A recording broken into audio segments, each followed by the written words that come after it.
I would like you to please help me in welcoming Reverend Johannes Bogerman, the President of the Synod of Dordt.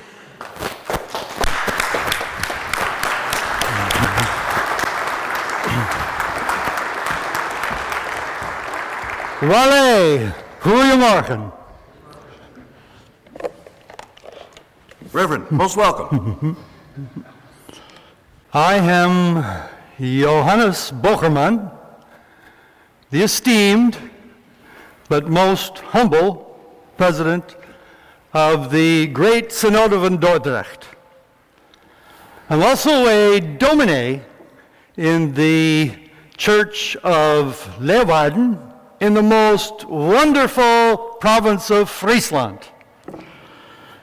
I've come today to give you a tour of the most significant synod of the whole Dutch Reformed tradition, and I was there at the helm. This venerable synod has just concluded mere 400 years ago, so my memory of events is still very fresh. The occasion for the synod. The Synod of Dordt of 1618 and 19 was convened at the Dutch city of Dordrecht, primarily to settle the Arminian Controversy that had agitated the Netherlands for about 20 years.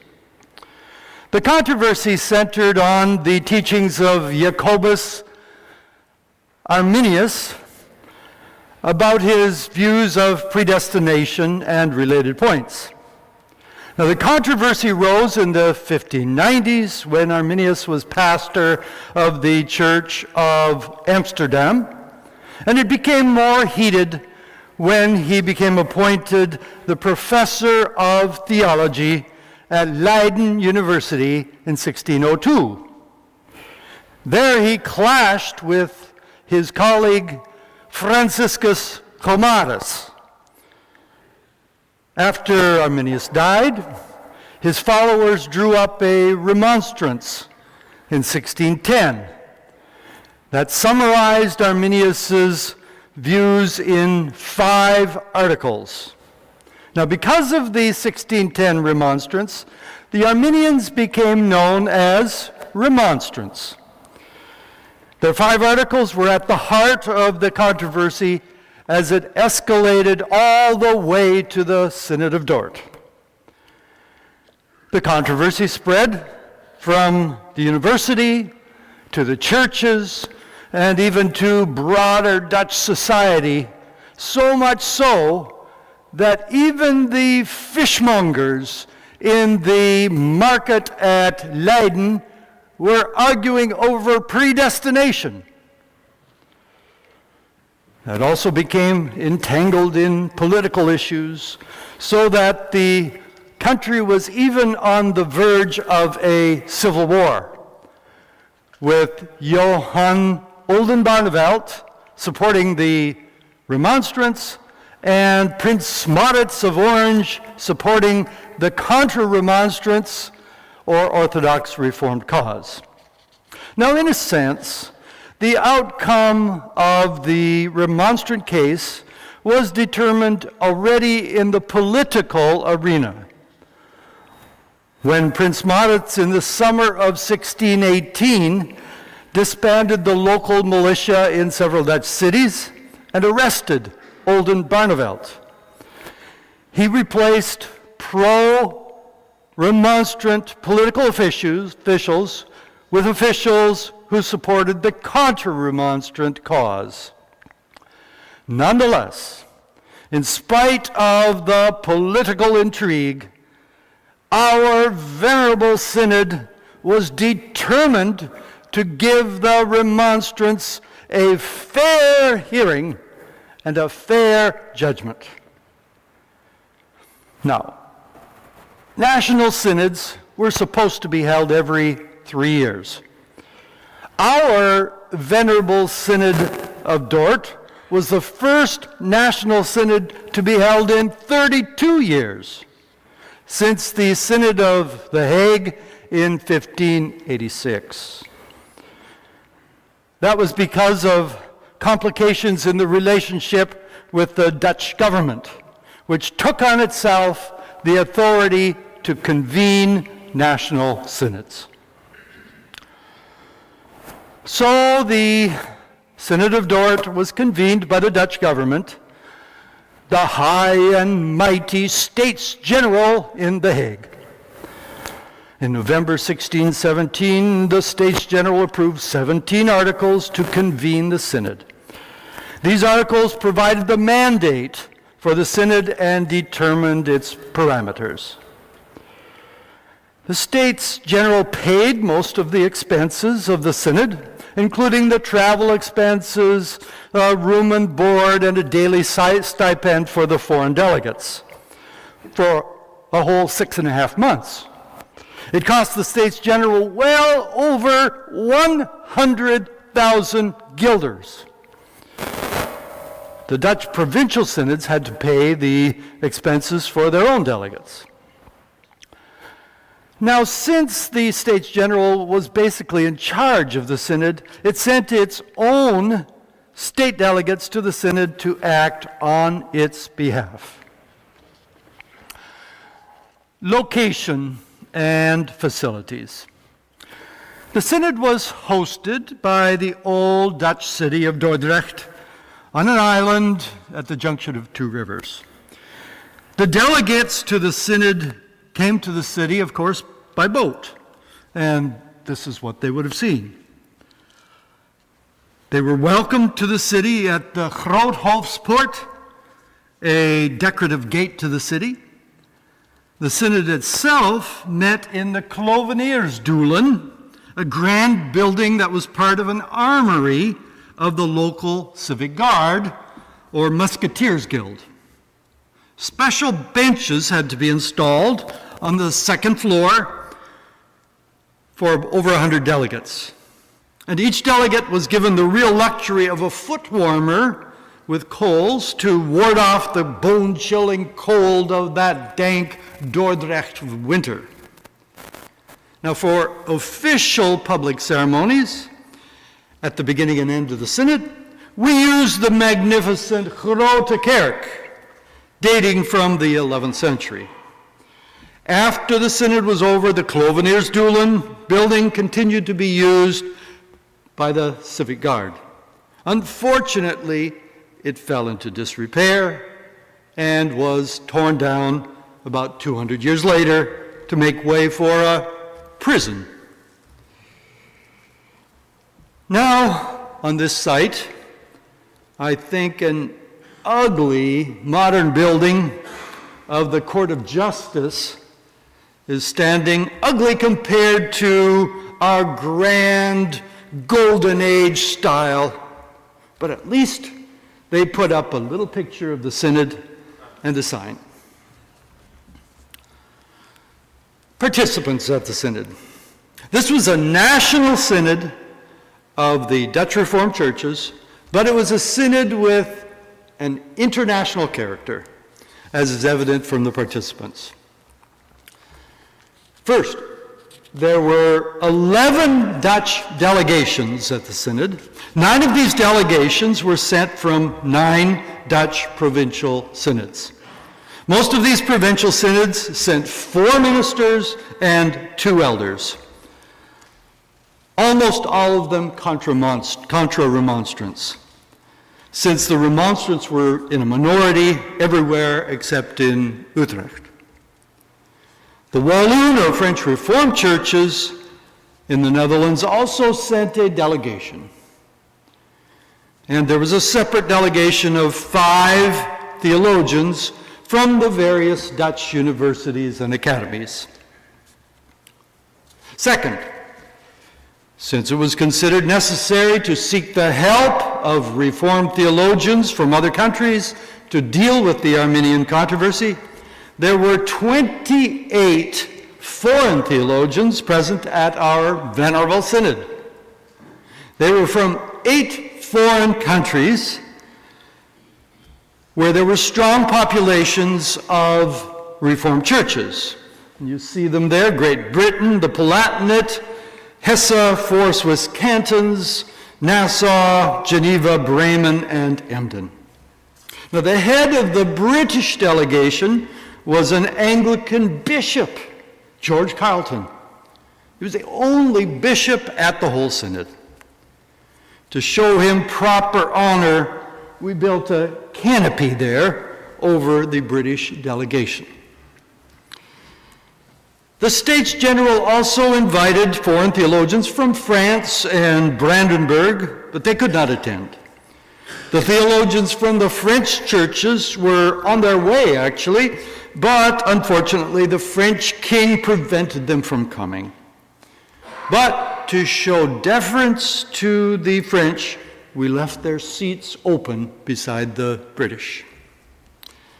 The foreign theologians were given not only the right to deliberate, but full voting rights along with the Dutch delegates. Third, there were also 18 state delegates representing the States General. Their role was to give direction on procedural matters and to ensure that the synod did not impinge on political affairs. They did not enter into the theological issues, but they certainly had a lot of influence on procedure. Fourth group of participants at our venerable synod were not actual delegates. 13 Remonstrant leaders were summoned to appear before the synod to explain and defend their views so that the synod could examine and make a judgment about any views that deviated from the accepted doctrine of the Dutch churches. Leiden theologian Simon Episcopius was their spokesman. Now, at the beginning of the synod, we sent these Remonstrant leaders letters of citation, requiring them to appear before us within 14 days. These citation letters called them to state, explain, defend their views of the 5 Remonstrant articles, and to submit any observations or doubts they had about the Belgic Confession and Heidelberg Catechism. Initially, 3 remonstrants representing the Utrecht Reformed Synod were seated as regular delegates during the early sessions. Now, the cited remonstrants arrived at the synod on December 6, and the agenda immediately turned to the remonstrant theological case. At that point, the 2 Utrecht remonstrant ministers, with a little pressure from me, joined the cited remonstrants. So the number of remonstrants before the synod was raised to 15. They were seated around the table in the middle of the hall there in front of me. Now, as you can see, the seating arrangement in the hall honored the rank of the delegations. At the table by the fireplace was my seat, along with the 2 secretaries and 2 assessors or vice presidents. To my right were the state delegates and their secretary. To my left were the esteemed foreign delegates, the British first. Further to my right were the 5 Dutch theologians and some of the Dutch delegates. The rest of the Dutch delegates were in the seats at the back. For open sessions, spectators could stand behind the fence at the back or sit up in the 2 balconies. In the best places, a lot of women and girls and young ladies of high birth were seated who came to take in the spectacle. Now, the delegates lodged in various places throughout the city. Some of the foreign theologians stayed right there. I should yet mention that during the course of the synod, 4 delegates died, 3 went back home sick. So it might be said that being a delegate was a health hazard in that cold, damp weather of Dordrecht. Agenda. The basic agenda for the Synod was determined by the States General in its articles to convene the Synod. Especially one of these articles is very important. In the assembly, first of all, the well-known 5 articles of the Remonstrants shall be treated, to the end that the difficulties arising from them may be removed. After these, the gravamina or overtures relating to the churches in general may be discussed. Now, that meant that the main agenda item was to settle the Arminian or Remonstrant controversy. Then the Synod could treat overtures that had been sent in by the provincial synods. On to the language of the Synod. Because of the foreign delegates, the Synod was conducted in the Latin language, since that was the only language that everybody understood. Latin was the language of the university where our ministers were trained.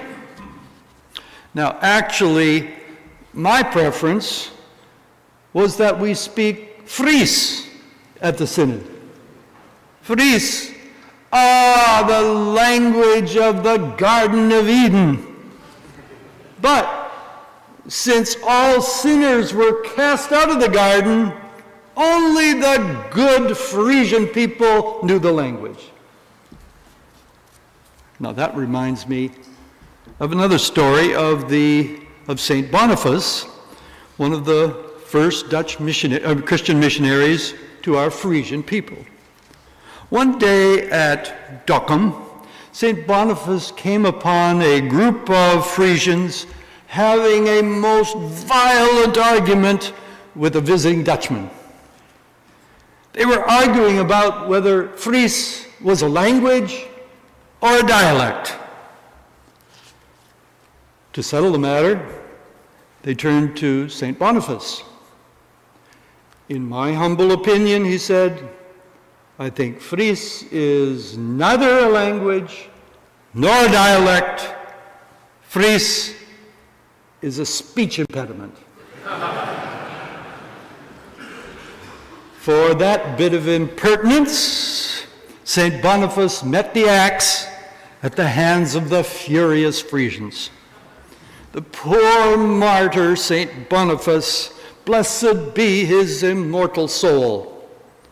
But I must say, on this matter, all my sympathies are with my Frisian compatriots. But now we must get back to our tour of the Venerable Synod. Procedures.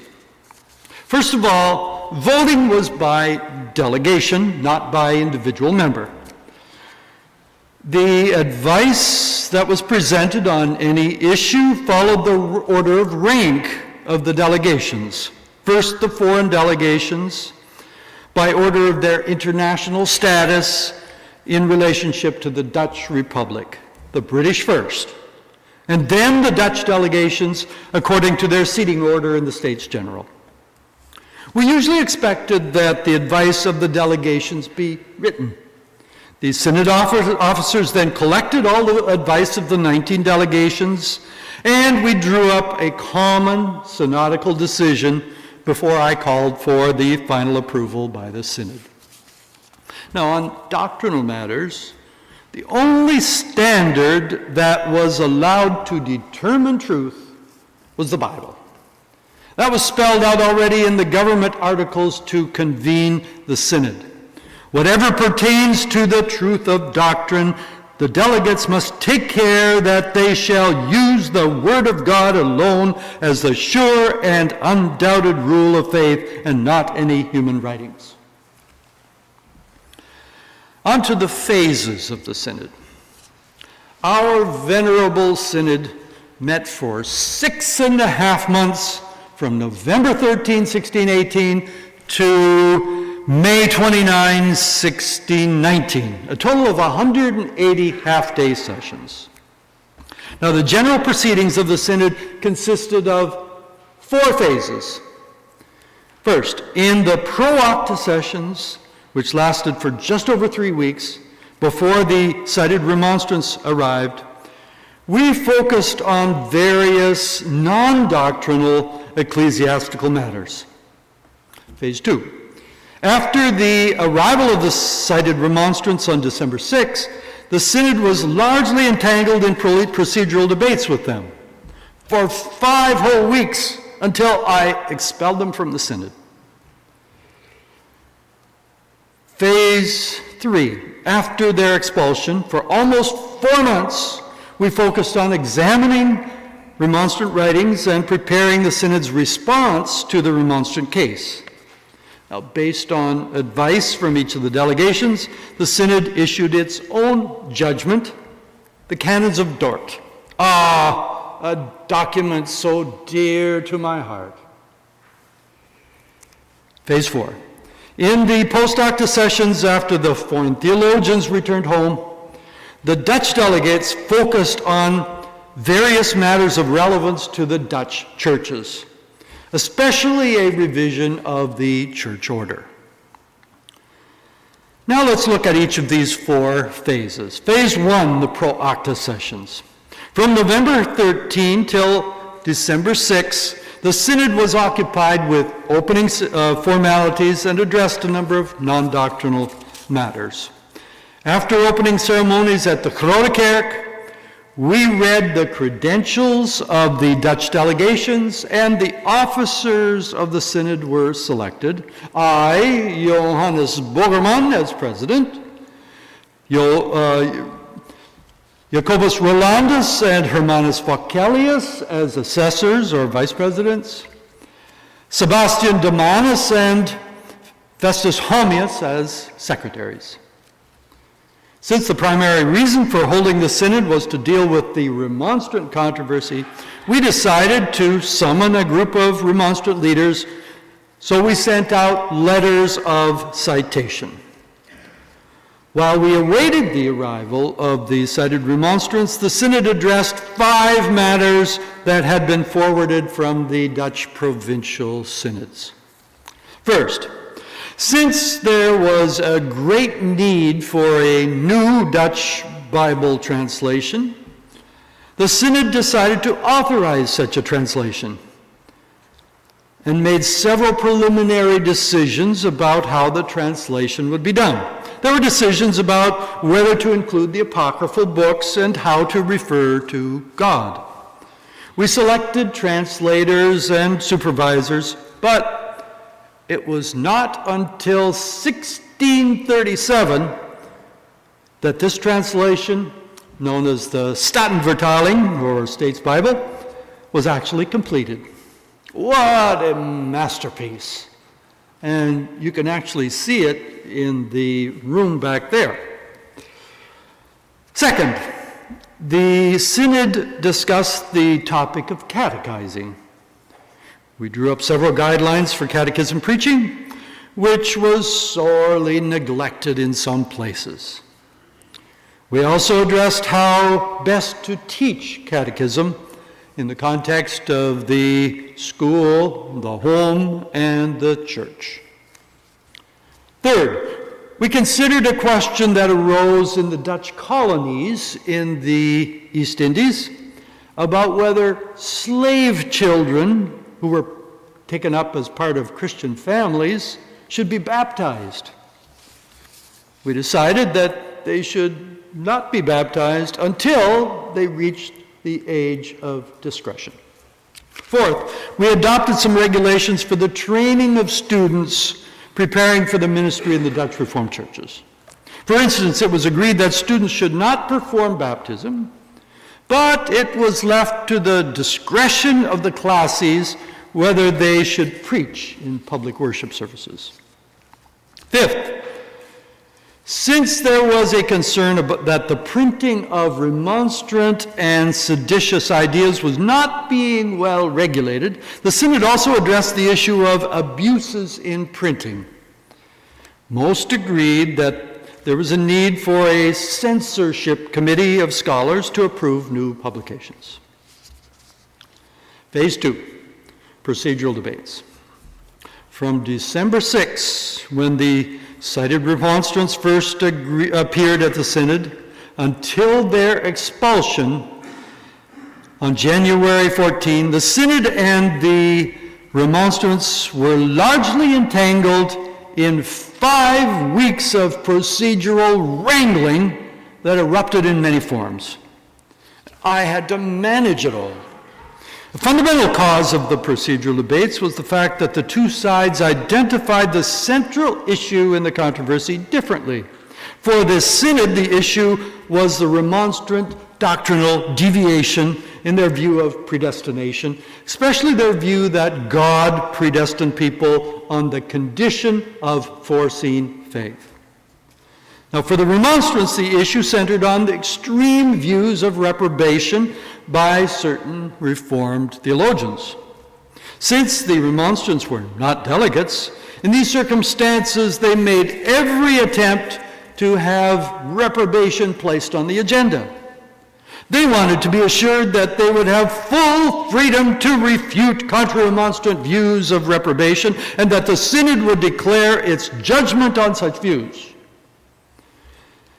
Now, on December 7, Episcopius delivered a long and tedious speech to explain the motives and backgrounds of the remonstrant position. After the speech, I asked him for a copy. He said he had no other copy. But then we found out that he had another rough copy, so naturally I accused him of lying. He strongly denied it. He contended that what he had said was that he had no other copy neatly enough written out. But I never heard him say that, and he was standing there right in front of me. Already when the remonstrants first arrived at the Synod, they raised the issue of the Synod's authority. Episcopius said the remonstrants were ready to have a conference on the points in dispute. I firmly reminded him that the intention of the Synod was not to hold a conference between equal parties. Rather, they were cited before the Synod to have their views judged. Then on December 10, the remonstrants read a paper asserting that they did not recognize the Synod as their lawful judge because, they said, our members were the opposing party in the conflict, and because many of the Dutch delegates had participated in schisms. They considered it manifestly unjust for one party in a dispute to act as a judge.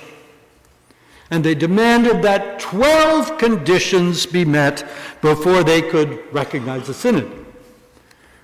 We, of course, rejected the conditions, and I reprimanded them for their insolence. The next day, the remonstrants came with a formal protest that categorically rejected the authority of the Synod as the legitimate judge of the controversy. We considered their protest and declared it groundless. For the Synod, the crux of the issue was whether the Church has the right to judge doctrinal views that deviate from the confessional standards. Of course we have the right and solemn obligation to guard the Church against false teachings.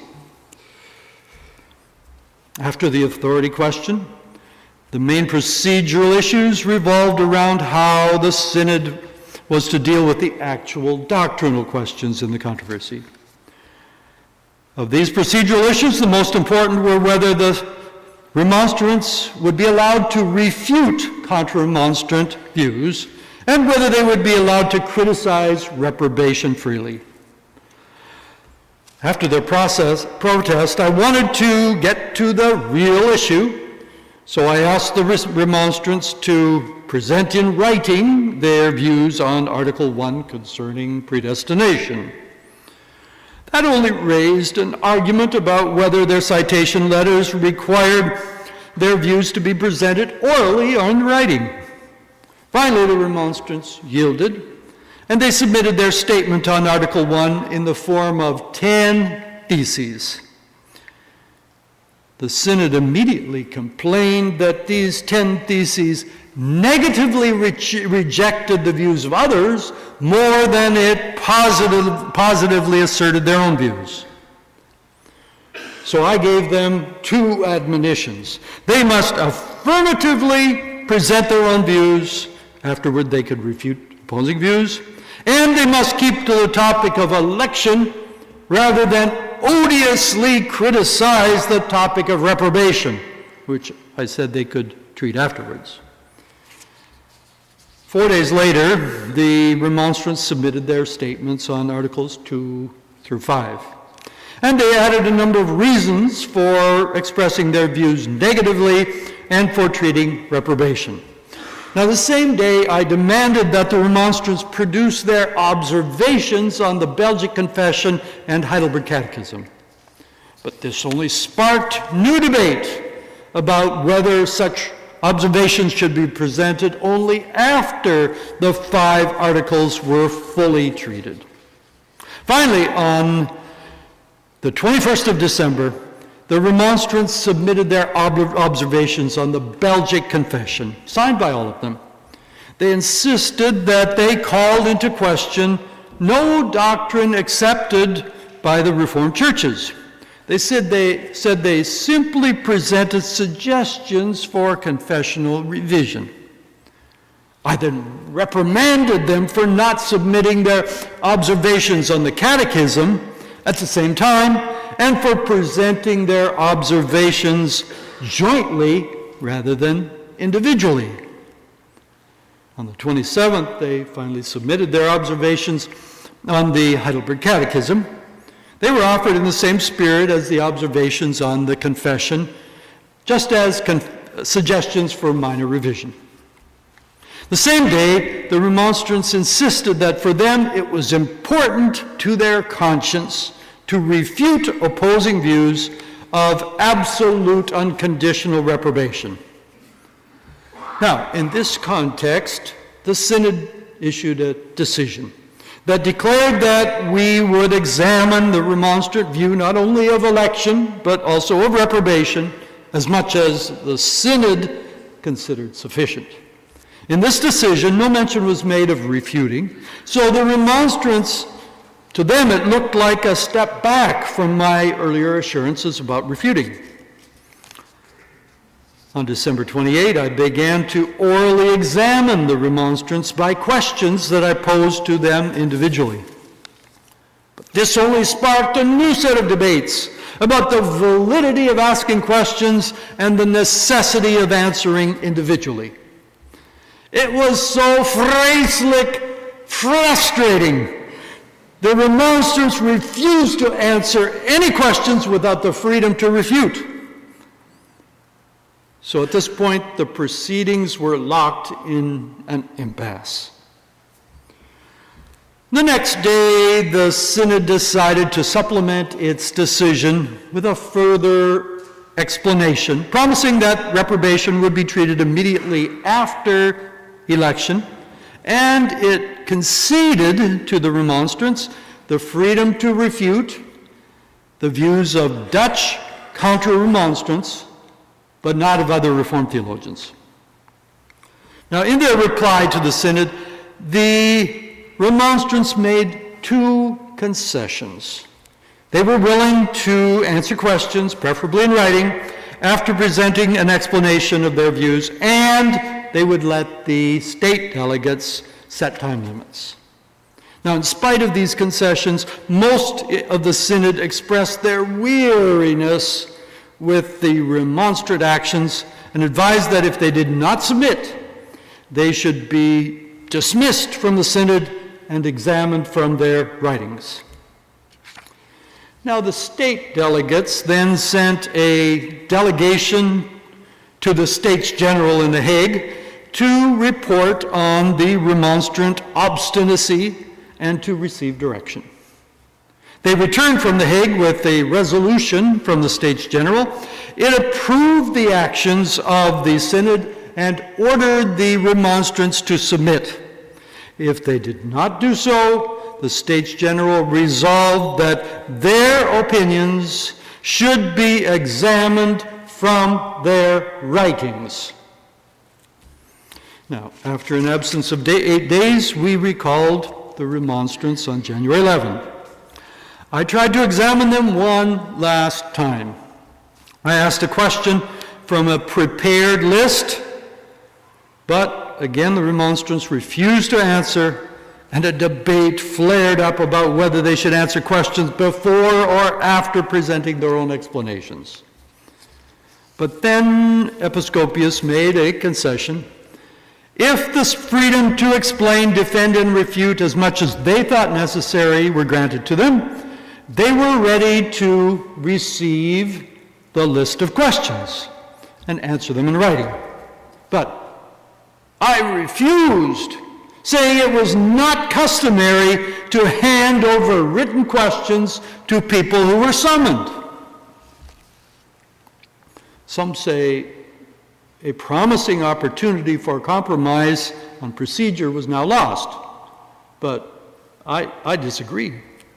Later that day, many of the foreign delegations advised that the list of questions be given to the remonstrants, but the Dutch delegations thought they should be censured and be examined from their writings.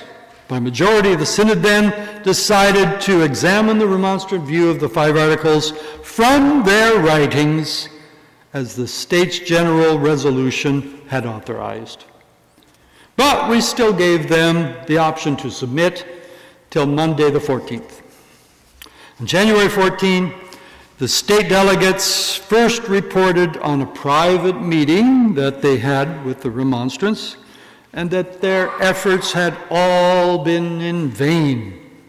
Then I called in the remonstrants and asked them to state categorically, yes or no, whether they would obey the States General and Synod. Episcopius replied by submitting a long document that contained their explanation of Article 1 and a refutation of contra-remonstrant views. The preface again affirmed that the remonstrants could not, in good conscience, obey the Synod's decrees. Now at that point, I lost patience, and I angrily expelled them from the Synod in a most passionate speech. I rehearsed the Synod's dealings with the remonstrants and accused them of great obstinacy, deceit, and lies. Finally, I expelled them with the words, "In the name of the States delegates and of the Synod, you are dismissed. Get out! Exite! Exite!" As they were leaving, I overheard one of the remonstrants say, "Out from this assembly of the wicked." Now, while my manner of expelling the remonstrants was perhaps, shall I say, a little less than wise and tactful, I must say this: I did not expel them just in a fit of anger. The actual decision to examine the remonstrants from their writing, apart from their presence, had been authorized by the States General, and the Dutch and foreign delegations had all advised dismissal. On to phase 3. The response to the remonstrant case. After the remonstrants were expelled, our Venerable Synod spent the next 3 months carefully examining their views from their writings and preparing its judgment on the remonstrant case, popularly known as the Canons of Dordt. Now, we usually had good discussions, but sometimes the discussions got a little heated.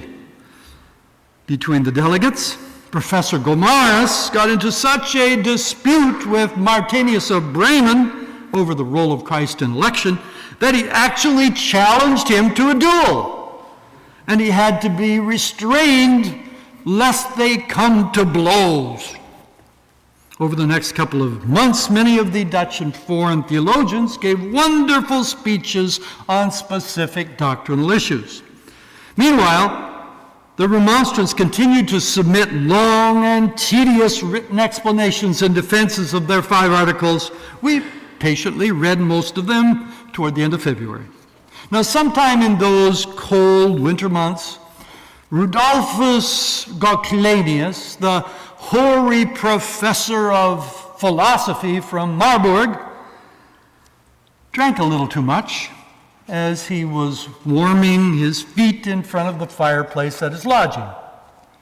He fell asleep and burnt the bottom of his feet, and he couldn't attend the synod for more than a week. Now, in this period, all 19 delegations of the synod had the opportunity to present their advice or judgments on each of the 5 articles of the Remonstrants. These were read throughout March. After these were all read, it was time to draw up a single judgment on the Remonstrant case based on all the judgments of the 19 delegations. So I took it upon myself to draw up this synodical judgment on Articles 1 and 2. It took me 4 drafts to come up with a version that I was satisfied with. I have my first draft of the canons right here, 1 page. When I dictated my last draft to the synod, I was surprised that there was a bit of an uproar, especially from some of the foreign delegates.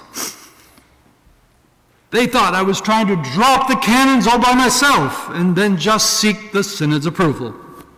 I was taken aback at the thought, but I complied with the state delegates when they proposed that a drafting committee of 9 persons be formed for the canons.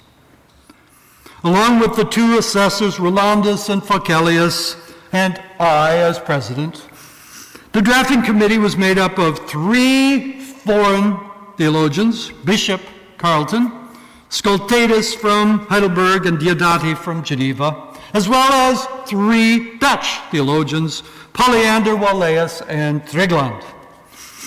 Then for the next 3 weeks, our committee diligently went to work, during which time there were no sessions of the synod. This task of drafting the canons was quite some intensive process. The committee graciously started with my draft, and then prepared its own first committee draft of the canons.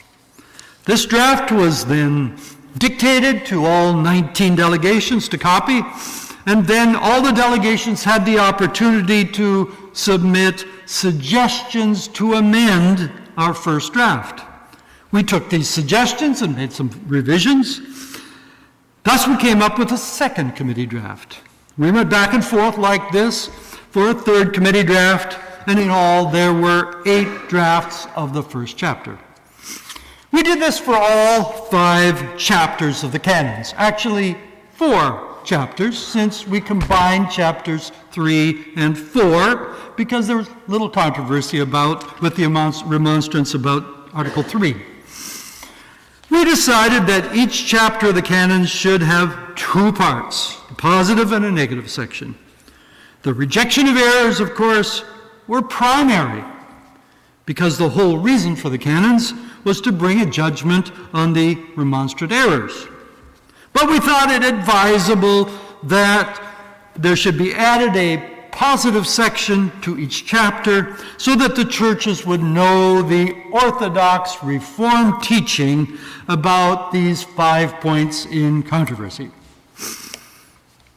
As I said, this whole process took us 3 weeks. And then in mid-April, the Venerable Synod again met in session. Together, the Synod made some final changes, and then every delegate approved and signed each chapter of the canons. Now, I have right here a copy of one of those originally signed canons. It was such a relief to be done. Soli Deo Gloria. We also added a conclusion to the canons to deal with two things. First, to renounce a number of false accusations the remonstrants had raised against the Reformed teaching on predestination. Second, to admonish our pastors and theologians to avoid hard sayings that cause suspicion of our Reformed doctrine. Finally, we added a preface to the canons which introduced this document. After the canons were adopted, this venerable synod drew up a sentence of the cited remonstrants. The sentence deposed them from their offices in the ministry. There were still two more general matters that to be dealt with in this third phase of the proceedings, other discipline cases and a review of the Catechism and Confession. We addressed four other discipline cases about the Geesteranus brothers, four remonstrant ministers of Kampen, Conrad Vorstius and Johannes Maccovius. The case of Maccovius, the theology professor at Franeker, was a bit different. His theology was orthodox enough, but he had the habit of presenting an extremely scholastic way of teaching. We admonished him to avoid this and to stick with the language of the Bible. Now, in this phase, the States General also asked us to review whether the doctrine of the Belgic Confession and Catechism agreed with the Word of God. So we read through the Catechism and Confession, and the delegates fully affirmed the doctrine contained in the Confession and Catechism, and that they agreed with the Word of God. At that point, our focus was on doctrine, not on phraseology. After these matters were dealt with on the 6th of May, we ended this phase of the Synod at the Grote Kerk of Dordrecht in a solemn procession with great pomp. The members of the Synod walked 2 by 2 from the Synod to the church, led by the state delegates, following 2 coaches of ladies. When all the delegates were seated in the Grote Kerk, along with a vast concourse of spectators, men and women of high and low birth, I mounted the high pulpit and read a prayer in the Latin tongue for about a half hour, thanking God profusely for the harmonious outcome of our venerable synod. Then our secretaries, Homius and Damanus, ascended the pulpit and took turns, each reading a chapter of the canons until their voices were hoarse, in order to publicly promulgate this blessed document to the whole world. Damanus then read off the names of every delegate who signed the canons, and upon hearing his name, each one doffed his hat. A few days later, we dismissed the foreign delegates with generous words of thanks for their willingness to come and help us deal with our crisis here in the Netherlands. Then followed a magnificent banquet. The whole synod was plentifully treated with meat and drink and with agreeable music from voices and strings. Women sang from behind the curtains. The state delegates presented each of the foreign delegates with an expensive gold medal with a picture of the synod. Then the foreign delegates left for home, stopping in The Hague on the way. There, some of them witnessed the beheading of Johan Oldenbarneveld, who was convicted of treason. May God have mercy on his immortal soul. Phase 4. The Post-Acta sessions. After the dismissal of the foreign theologians, the Dutch delegates stayed for another 3 weeks to deal with matters of concern to the Dutch churches. Then we switched from Latin to Dutch. First, we read the most recent church order of 1586 and approved it in substance. Then we revised it, changing 6 articles and adding 7 new ones. The result was our wonderful church order of Dordt. Now, in these post-Acta sessions, we also dealt with a number of other matters. We drew up regulations to reform the Dutch universities. We drew up rules for observing the Sabbath. We drew up a new form of subscription for ministers. By signing it, they agree that the Belgian Confession, Heidelberg Catechism, and Canons of Dordt do fully agree with the Word of God. We revised and approved a new translation of the canons, and we made some changes in the words of the Dutch and French versions of the Belgian Confession. We approved a form for adult baptism, and we drew up a list of requests to the States General, including a request to convene the next National Synod. Now, unfortunately, due to the challenge of church-state relationships, there would not be another Dutch National Synod for 200 years. That makes our Venerable Synod of Dordt all the more significant. Now, on the 29th of May, our Blessed Synod finally ended, again with a procession to the Grote Kerk. Aftermath. The leading remonstrants were banished from the country by the States General. But a few years later, they were allowed to return. About 200 remonstrant ministers were deposed from the ministry in the Dutch Reformed churches. But, alas, they soon went on to form their own separate church, the Remonstrant Brotherhood. After the Synod, the official documents of the Synod were gathered together and bound in 17 folio volumes. These were kept in a large kist or trunk with 8 locks. Each of the 7 provinces had a key, as well as the States General.